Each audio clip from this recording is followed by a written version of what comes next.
Merci Madame la Présidente, chers collègues. Depuis la promulgation de la loi NOTRe en août 2015, vous le savez, la région est compétente sur la question de planification pour les déchets qui jusqu'alors relevaient d'un échelon départemental. Donc depuis cette date, la région Bourgogne-Franche-Comté a pris à bras-le-corps cette compétence, malgré effectivement des transferts extrêmement faibles sur cette compétence déchets donc des départements aux régions. Donc aujourd'hui, en attente de l'approbation qui arrive ce jour du plan régional de prévention et de gestion des déchets, ce sont les plans départementaux qui continuent de s'appliquer. Ces plans ont défini des instances de gouvernance, un état des lieux et puis de l'animation, des indicateurs et des évaluations, une évaluation environnementale. Donc l'état des lieux a eu comme référence l'année 2015 en termes à la fois de gisement, à la fois de gestion, à la fois d'installation et à la fois d'action avec une prospective en 2 temps, à 6 ans et à 12 ans.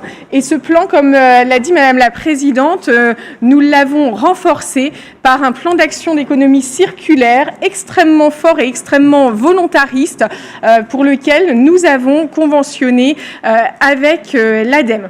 Donc ce plan, il a effectivement été mis en œuvre par le biais d'une AMO, mais il a surtout été extrêmement concerté à la fois par le biais de la commission consultative d'élaboration et de suivi, qui est une instance obligatoire qui réunit 90 membres, donc c'est une instance extrêmement conséquente qui a été réunie 6 fois depuis le printemps 2017. Ça a permis d'échanger, de débattre, de confronter un petit peu les points de vue pour vraiment valider les différentes étapes de ce plan, mais aussi, au-delà de cette commission consultative, des ateliers de travail élargis, et cela sur l'ensemble du territoire. C'est bon. Hop. Pardon. Alors, l'approbation du projet de plan, il a été fait donc en juillet 2018 par la commission consultative. Et puis, vous avez, donc je ne reviendrai peut-être pas sur cette partie liée à la concertation, mais toutes les phases obligatoires de consultation, de concertation. Là où c'est important, c'est de dire que tous les avis reçus ont été favorables et que les remarques ont été prises en compte. Il y a eu ensuite l'avis de la mission régionale d'autorité environnementale qui a fait des recommandations que nous avons aussi puis retravailler, et puis après la phase d'enquête publique avec un point sur lequel je reviendrai, l'avis favorable de la commission avec une recommandation qui concernait la zone de chalandise de 75 km que l'on a mis autour des installations de traitement dans lesquelles nous avons revu et des précisions en accord avec l'ADREAL.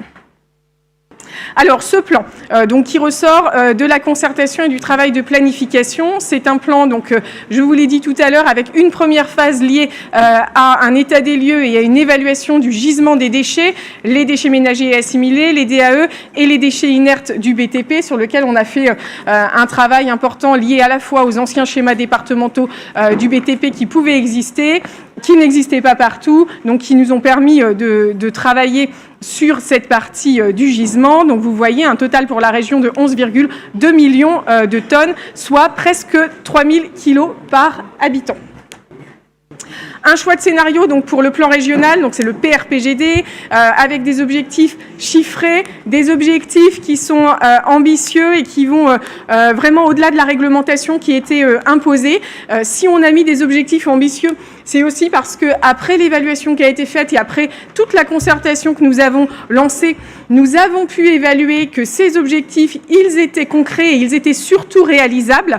Donc on a un objectif fort de réduction de la production des DMA, donc des déchets ménagers et assimilés, à 15% en 2025 et 20% en 2031. Donc on est un petit peu plus haut que ce que la réglementation nous a imposé. Une stabilisation de la production des déchets d'activité économique, donc des DAE, malgré une croissance économique qui continue. C'était aussi l'enjeu fort de ce plan, c'est-à-dire de se dire que la croissance continue, mais il faut stabiliser donc cette production à la fois de déchets et aussi la production de déchets inertes du BTP, donc toujours malgré la croissance, et un axe fort sur la réduction de la production et de la nocivité des déchets dangereux. Ça, c'est toute la partie liée à la prévention. Vous avez une grande partie liée à la valorisation des déchets. Donc, c'est aussi orienté vers la valorisation matière et organique. Donc, on a fixé à 66% des déchets non dangereux d'ici 2025 et un objectif de 75% de valorisation des déchets issus des chantiers du BTP d'ici à 2025. Et ça, il y aura un objectif fort aussi avec la loi économie circulaire qui arrivera normalement le mois prochain. Un programme fort, donc je le disais, de prévention des déchets avec un objectif, c'est d'agir à toutes les étapes, sur tous les leviers. C'est donc ce travail lié aussi à l'économie circulaire. Donc c'est la réduction à la source, comment on conçoit autrement nos déchets, comment on éco-conçoit les objets, les questions des événements, des bâtiments. C'est tout l'évitement autour de l'achat. C'est acquérir moins et mieux, donc c'est tout le travail qui est mis sur acheter durable, dématérialiser et adapter l'achat aux besoins. C'est l'évolution aussi de nos consommations, on utilise moins et mieux. Il y a beaucoup d'expérimentations qui se font pour limiter les gaspillages, mais aussi louer du matériel.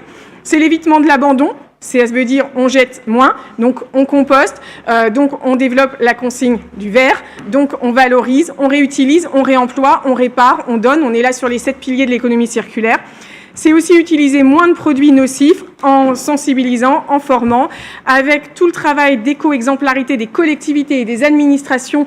Et puis, donc ma collègue Liliane Lucchesi le disait tout à l'heure dans le rapport de développement durable, mais vraiment je mets un focus sur ce qu'on fait aussi ici au sein de la collectivité et ce que vous pouvez voir pendant les assemblées au niveau du foyer sur la réutilisation. Et ben voilà, ça commence par des choses comme ça, hein, des verres, la fin des bouteilles plastiques. Voilà, ça c'est aussi des choses qui avancent. C'est aussi tout un travail d'animation du territoire, de mise en réseau des acteurs, un travail fort autour de la mise en place de la tarification incitative, et puis un travail qu'on a souhaité et que l'on mène en interdirection aussi au sein de la région, de travailler sur des thématiques régionales annuelles qui permettent d'animer ce plan, de ne pas se contenter d'avoir un plan qui est juste un rapport, il y a un dossier en tout cas, mais vraiment d'avoir une animation forte et donc volontariste.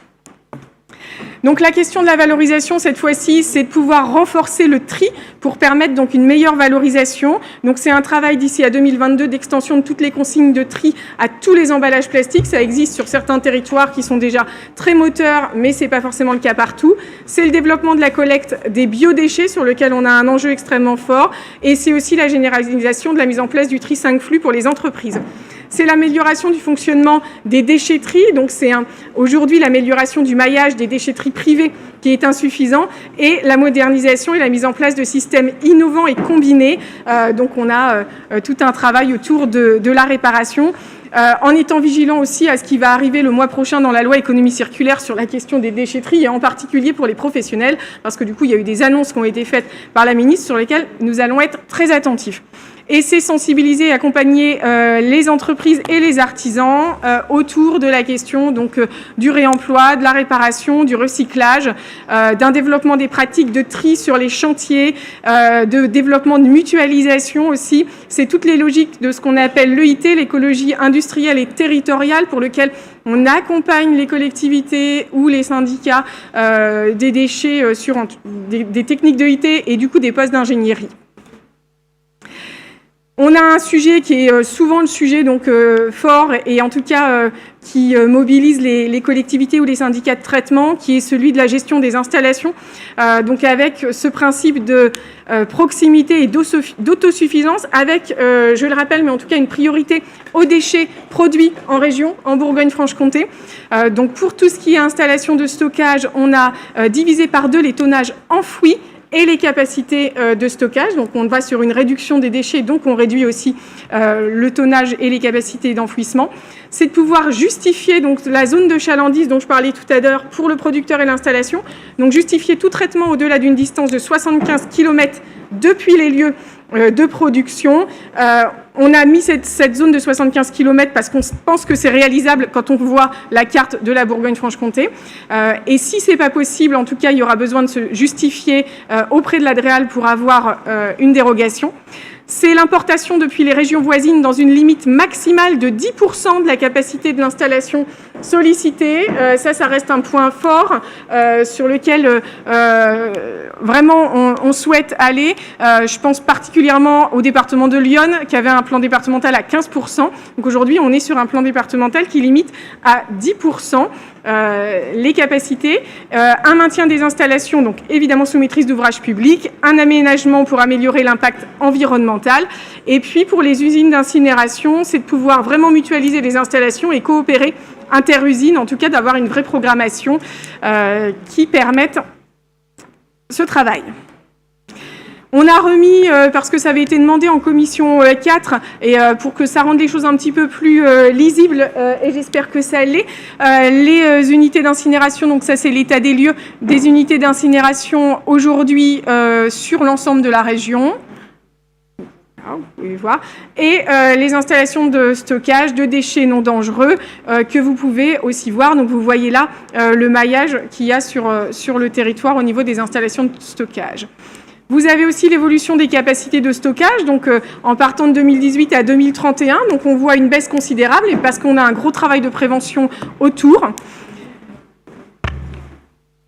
Et les prochaines étapes que vous avez là, donc aujourd'hui l'approbation finale de notre plan régional de prévention et de gestion des déchets, qui intègre donc ce plan d'action d'économie circulaire pour lesquels donc on a fait un travail important avec une feuille de route économie circulaire qu'on vous présentera courant 2020, qui permettent vraiment de reprendre tous les aspects de l'économie de la ressource. Et puis, je le disais, l'animation et le suivi de ce plan, avec un observatoire qui sera mis en place en 2020 pour améliorer la connaissance des gisements. Évidemment, tout le travail après de mise en réseau, de réunions annuelles, enfin, vraiment de suivi extrêmement important. Et pour 2020, on a fait ce choix en commun aussi avec l'ADEME de campagne annuelle de communication autour du réemploi et du vrac. Voilà, je voulais remercier quand même sur ce travail l'ensemble, parce que c'est bien, vraiment, on a énormément concerté sur ce plan, concerté les collectivités, les privés. Donc je voudrais vraiment remercier l'ensemble des services de la direction de l'environnement qui ont fait un travail exemplaire sur la rédaction de ce PRPGD, et mon collègue Pierre Grosset, avec qui, effectivement, nous sommes allés sur l'ensemble des 8 départements expliquer les objectifs et les ambitions de la réduction des déchets en Bourgogne-Franche-Comté.